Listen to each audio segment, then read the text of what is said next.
Hey everyone, I'm Laura from the Choosing Content podcast, where I chat weekly about topics close to my heart: being content, living intentionally, and choosing joy. Thank you for joining me for today's episode.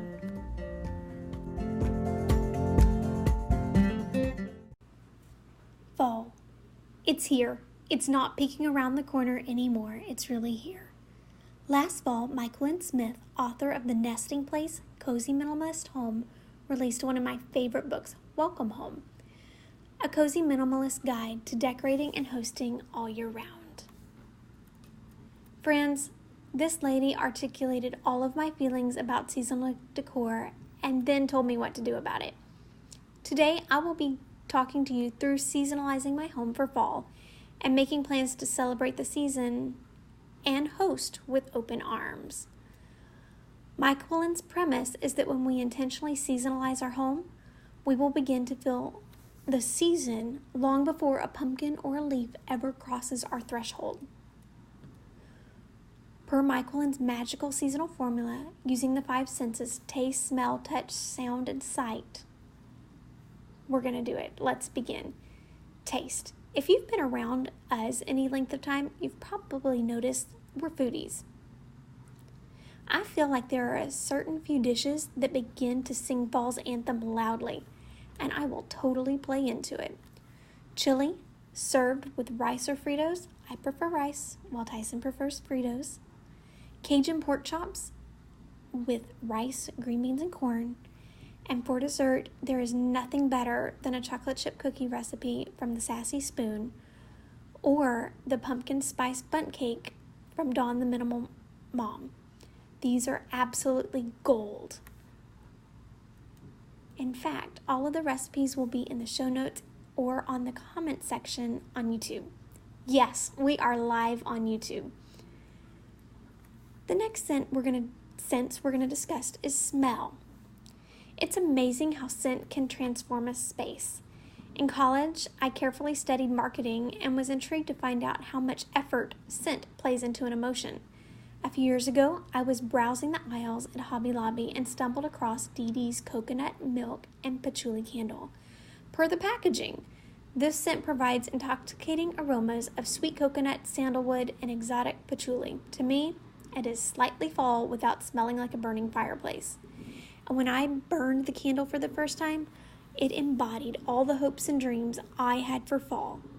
When my husband came home that day, he said, "Wow, that candle fits our home."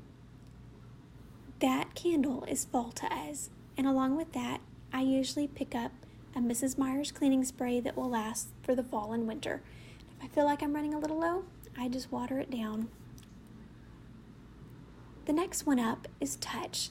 This one is always kind of funny to me. I don't like fuzzy things, and those kind of reign during the fall and winter. However, I have made sure that my home has large Euro pillows on the sofa that have a slightly fall vibe, and I'm always on the hunt for the perfect throw blanket.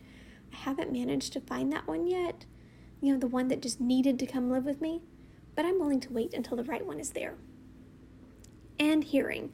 I think my home has a natural rhythm of sounds if you can't hear the dishwasher. However, I have begun a fall playlist for our home. We drink in a little piano with a little bit of guitar for the most part. Now, I'll be honest, this is where I need your help. I've struggled the best way to share this playlist, and I welcome feedback. You're welcome to drop it in the comments on Instagram or on YouTube. Lastly is sight. Decor is just not one of my strengths. I get frustrated in the fussing and adjusting and leave everything half done for the season, so it doesn't usually serve me very well. As a minimal-ishist, I've decided for this year just to let the other senses carry the load. Although, if a pretty green pumpkin practically hops into my cart at H-E-B, I don't think I'm going to take it out. I think the standard decor in my home is strong enough to be sufficient for this year. There's lots of fall things about our home, and unless I find something just amazing, I'm not going to stress about it. Now, earlier in this episode, I promised to share my plans to host, and I'm just going to talk here. I feel like my home serves us daily. I've made an effort to give our home the tools that it needs to take care of us for fall. We've got fall food and smells and comfy things around us. We have all those things. And our home is well stocked with them.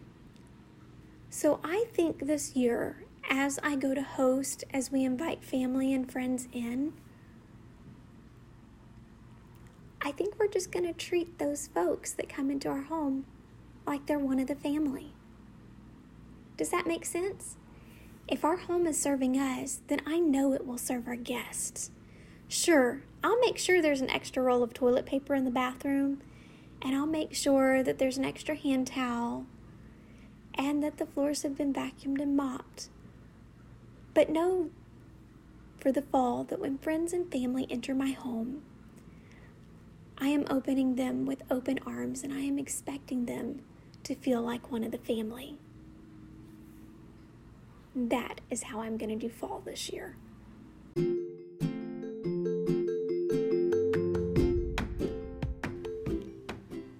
Again, this is Laura from the Choosing Content podcast. I hope to meet you back here next week. Now, let's go find the good today.